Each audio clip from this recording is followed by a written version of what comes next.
Evening all, and welcome to episode 24 of Kerbalism.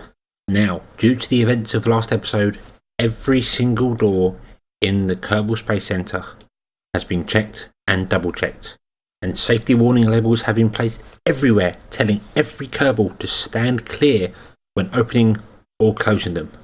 We do not want another accident like what happened to Kensia to happen again. And in fact, I need to make an apology to our poor deceased Kerbal.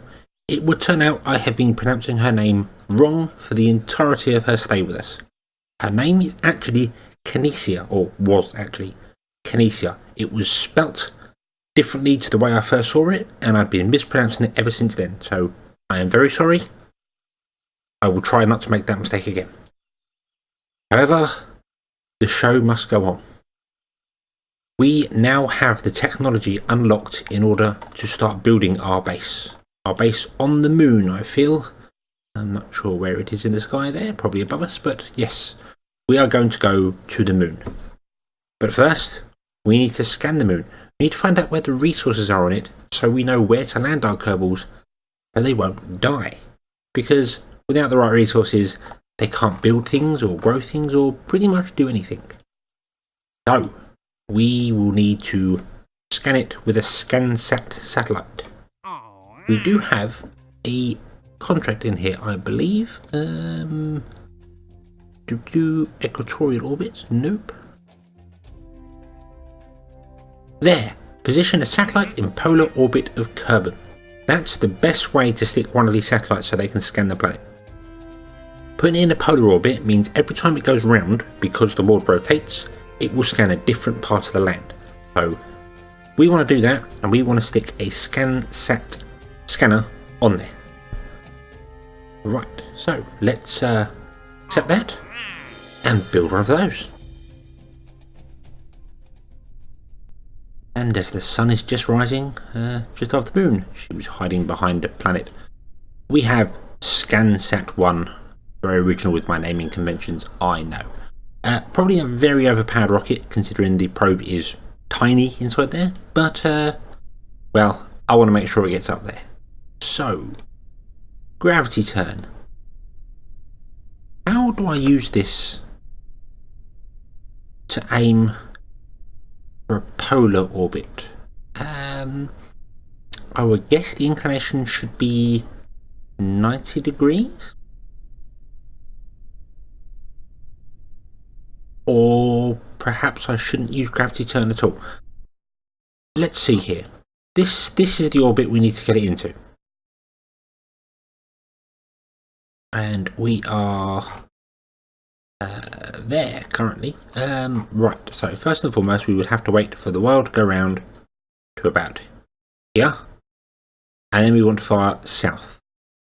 Now, seeing as I'm no good at knowing which way 90 degrees is, 90 degrees could go north, or it could go south, or it could fly off into the space plane hangar. I don't know.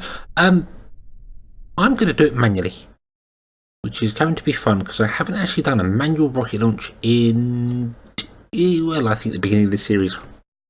So let's I would say let's speed up time, but I have a feeling this will run out of electricity. But of course, it won't. Because it is attached to the ground, it's not using any electricity at all. So, although that seems wrong to me, but anyway, let's go around to the other side and see what happens when we get there.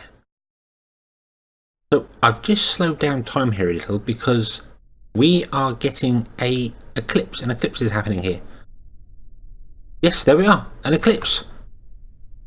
And you can see it. You can see just there, there's a ring, the shadow, obviously, of the moon.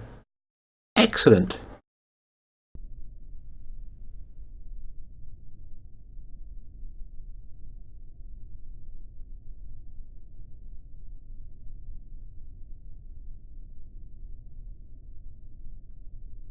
Not quite sure why I'm so fascinated with the eclipse there, but it's nice to see. Nice to see There's the moon shadow, and there's a larger ring there of the shadow around it. It's just, I like it. I like it. Simple things. So onwards to where we need to go. We need to line up with this red line here.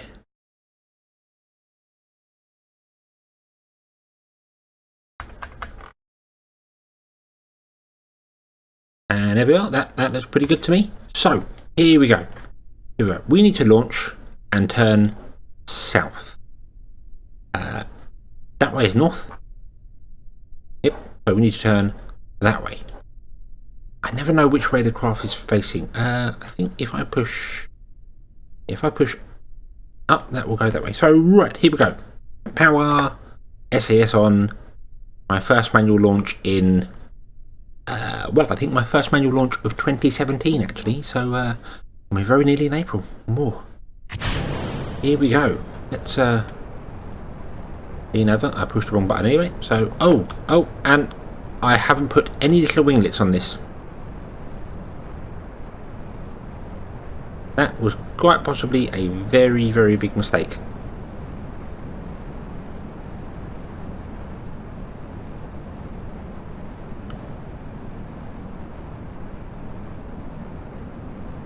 Oh, we're flipping out. Oh dear, I've turned over too hard.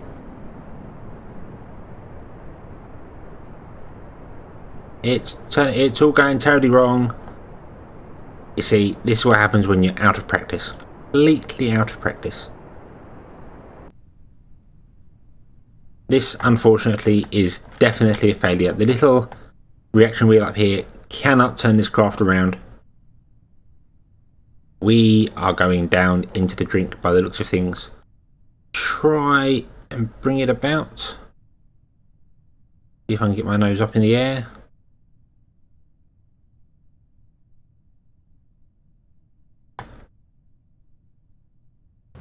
Right, there we go. Let's try that.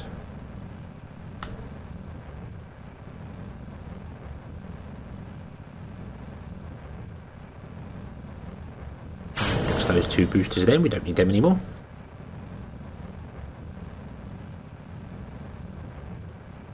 Let's just see if we can get high enough. There we are. We're 243. I'm not sure how high we had to get. I forgot. Much higher than that. 4 million.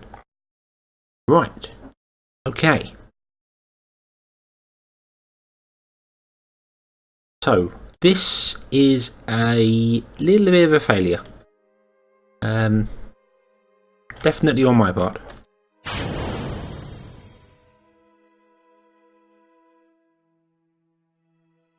But let's not underestimate the power of the little Terrier engine.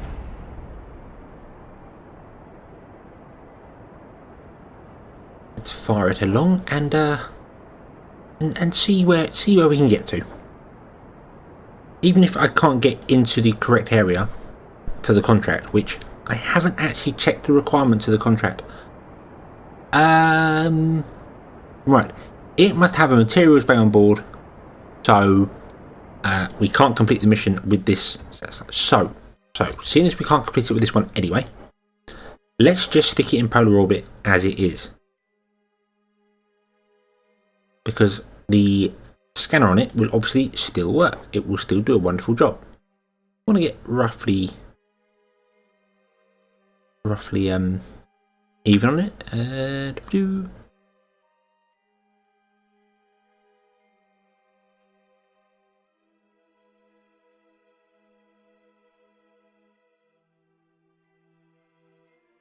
think that's about right. 277, 267.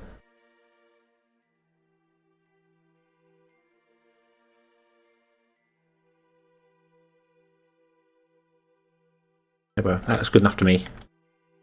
So 78-second burn time.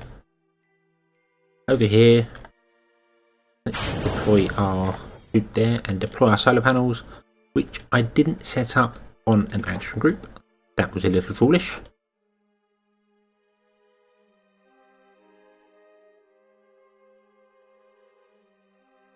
over the top of the solar panels, but then, well, I'm a sucker for symmetry. I want it to look good. So let's accelerate round to our next maneuver node.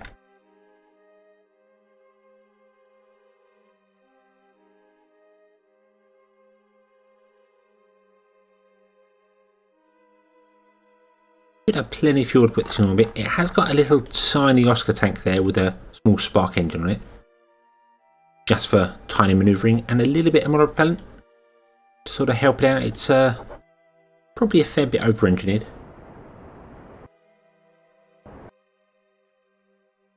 And there we are. We are in a polar orbit. It's not quite straight, but it's good enough for me. We've still got plenty of fuel on board. I might try and take it up a bit higher. I'm not sure what height you should really take these up to. No real information going on there about it, but I think the higher the better. However, that launch was utterly terrible. I remember saying a few episodes ago that I didn't want to install MechJeb because it makes me lazy. I use it for everything from launching craft to docking to manoeuvring and rendezvous is a big one. And I tried to avoid using it. However, I think Gravity Turn has done the same. I've used it for pretty much every launch in this series so far, and now I can't even remember how to launch craft myself. So, yeah, we're up here, but it wasn't tidy. It wasn't clean. That doesn't mean I'm going to get rid of Gravity Turn, of course. It's a wonderful mod. It does a fantastic, does the job so much better than I can. So, yeah, I think I'll just try and do the odd manual one myself, and well, see what happens really, I suppose. Anyway, let's increase the orbit of this one up to a higher height, shall we? So, after a quick look at the documentation for SCANSat, I can't really see anything that tells me what height I should go for. So, I'm going to go 500 kilometers. I think that's a good number, good round number. Let's go with that. The other thing I've read is that I'm not entirely sure this can actually scan for resources. I believe it's a different part of the mod that I may have not unlocked yet. So, yeah, that's interesting. So, let's just walk to our target here. Yeah, the sun's behind us over there. We are unfortunately going to be going dark light, which means this is probably going to be throwing up loads of power errors because of the way it goes around the planet. If I had done it that way, of course it would stay perpendicular to the sun for a certain amount of time. Obviously, Kerbin is spinning around, so well, orbiting around the sun. You can see there, orbiting around. So yeah, that would obviously change things. Overshot my marker by 25 seconds because I'm talking rather than concentrating, but it doesn't particularly matter. There we are, 500. So now we want to go round to our apoapsis up here. Warp to here.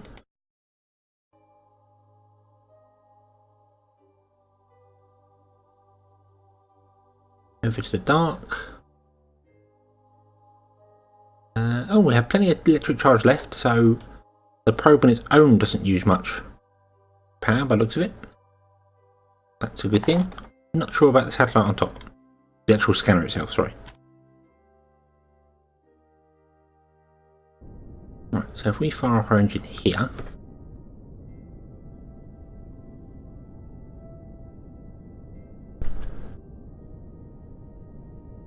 I wonder if I can actually get it so it's more in line with the polar caps. I'm sure there is a word for that. to get it straight. But I don't know what the actual scientific term for that is. I'm also going to give up on that because I'll probably end up throwing the craft off in some weird random thing, doing something completely wrong. There we are, 500. Excellent. So, let's point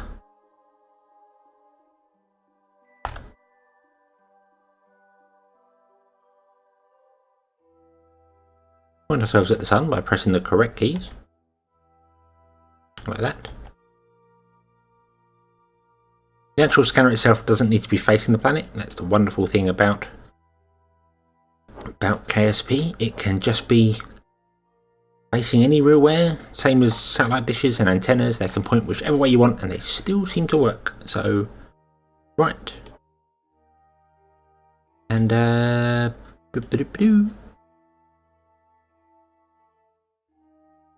apparently we're too high.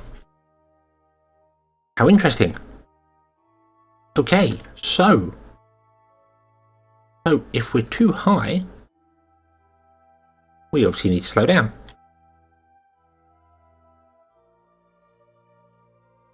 I couldn't see anything in the documentation that said which way around, which heights you needed to be. So, yeah, we're flying over the actual pole here. You can see the compass is rotating. So let's bring our periaps down to 400, just under, and accelerate around. Our altitude is ideal. There we are. So under 500. Okay, so I'm going to accelerate up again. In fact, there's probably a way I can do it here. Let's go down here somewhere, so I've got a little bit of time. And we want to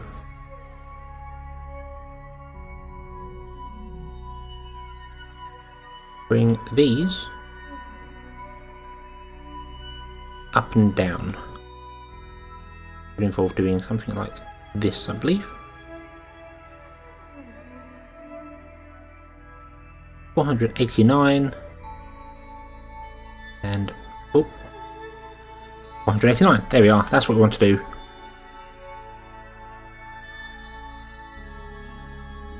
So it's just under 500,000. Okay. Okay. I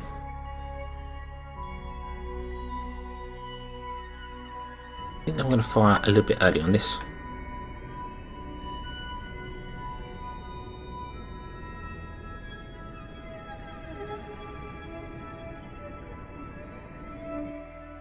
$491, 492, there we are, 492 each one.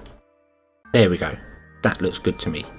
Let's once again point ourselves towards the sun. To get the most out of those solar panels. And there we are, looking at scanning the surface of the planet. So we'll leave that to do that for a little while, and come back once it's got a little bit of data for us. Right, so here we are, 2 days, 5 hours almost into our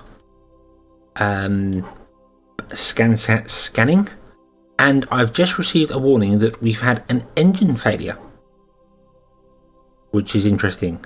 I'm not sure which engine failure we've had. I'm not actually sure how to find out. Our little one here. Yes, we've had an engine malfunction on the Spark engine, which we're not using at all. That's my first malfunction of the game so far. How interesting. However, we have done almost 3 days worth of scanning. It's been going round and round and round, scanning the surface. So let's have a look, see what we've got. We have received a grand total of 12.5 science points. That's a little underwhelming, to say the least.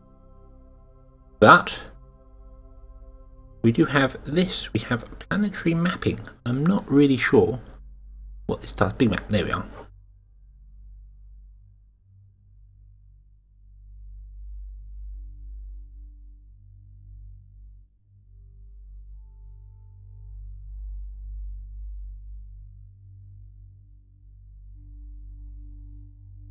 There we are, that's all the information we have scanned.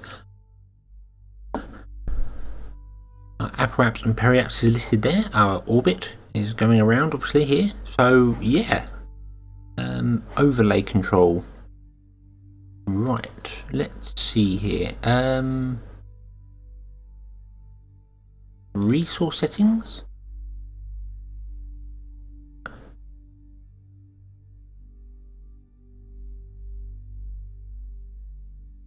I'm not actually sure what any of that means. These disable stock. I will have to read a bit more about SCANSat before I find out anything, because I don't know. Raw overlay, refresh. Nope. Okay. New map. Wow. Go back to the small map, shall we, for the moment, and close that one down.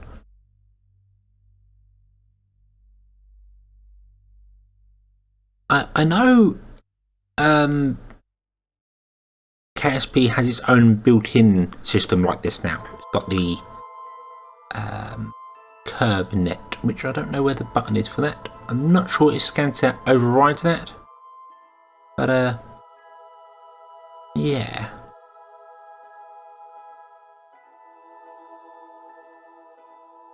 Or biomap.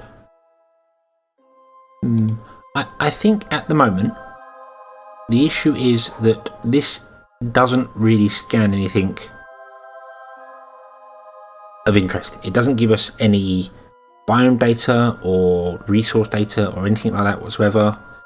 It's got all this weird thing going on here. I'm not.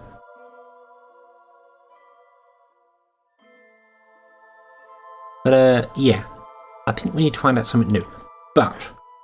But this wasn't, although this was kind of the original plan, it's not actually the contract. The contract we have is bring a science bay up to the red node here. So let's go back to the Space Center and let's do that.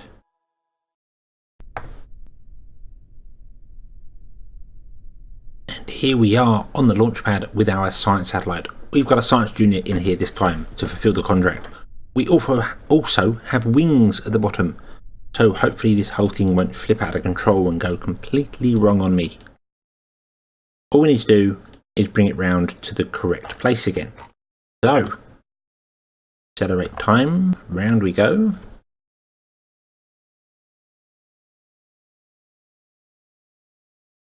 We've received all the data from the probe there. That's good. And there we are. That's pretty close to what we're after. Yep, that'll do. Right, so engines to full. SAS is on. We want to be turning south, not north. And away we go.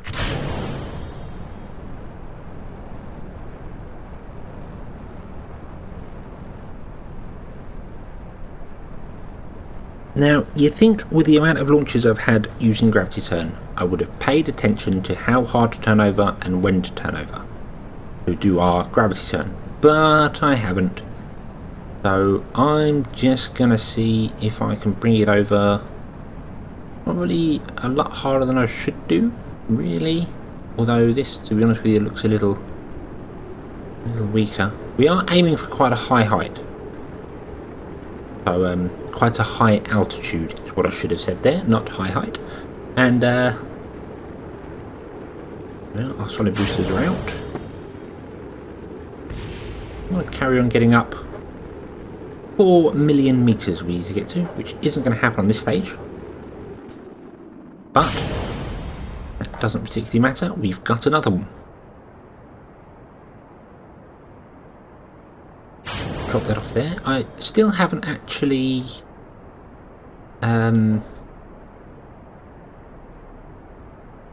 grouped up these solar panels. I was a little taken aback there by these weird ladder type things. They're part of the fairing. I'm not sure where they've come from.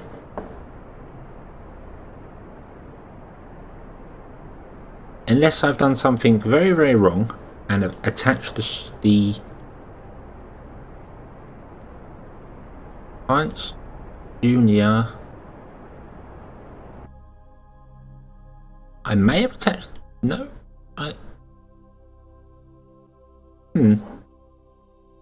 strange. Anyway, let's get up there. We're almost where we want to be. I do want to flatten out a little bit. We are going up in a very high peak.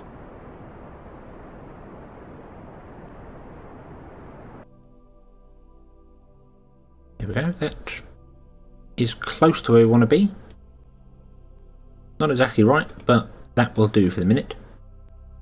So from there, we want to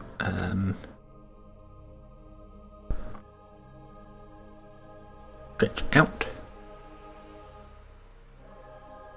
Oh no, from our apoaps, obviously, we want to stretch out and circularize to the red line.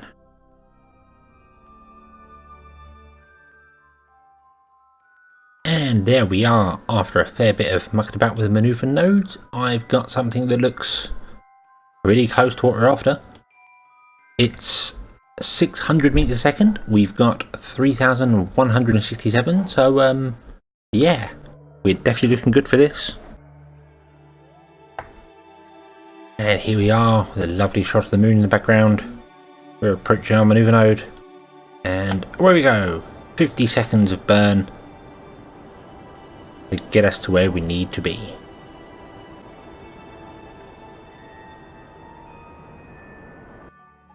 And there we are. Providing all the calculations were correct, that should put us exactly where we need to be. The boxes are ticked. 10 seconds of stability. And we are complete. Success. Now, I might as well observe the materials in here because, well, hey, why not? Or actually, do I? You see, this has still got 2,500 meters a second of delta V left on it. We could fire this up to go, well, it could probably break orbit. But no, let's leave it there. Let's not get distracted. Let's set our sights on the moon, wherever she may be. And we shall be heading back to the moon next time. Thank you very much for watching. I hope you've enjoyed this episode, and I hope to see you again in the next one. Until then, as always, have fun.